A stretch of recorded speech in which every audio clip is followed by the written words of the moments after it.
30 November 1946, upacara pelantikan Sir Edward Gen sebagai Gubernur Malayan Union.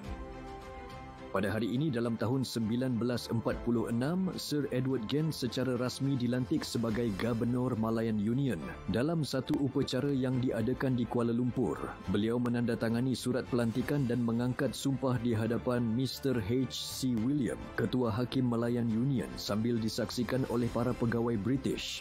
Tidak ada seorang pun wakil Raja-Raja Melayu yang hadir pada upacara ini sebagai tanda bantahan terhadap penubuhan Malayan Union. Tindakan ini dibuat susulan rasa tidak puas hati kepada pihak British yang ingin mencabul kedudukan Raja-Raja Melayu dan menghakis kuasa baginda. Yang berbahagia, Datuk On bin Jaafar, Presiden Pertubuhan Kebangsaan Melayu Bersatu, UMNO, merupakan salah seorang individu yang kuat menentang penubuhan Malayan Union.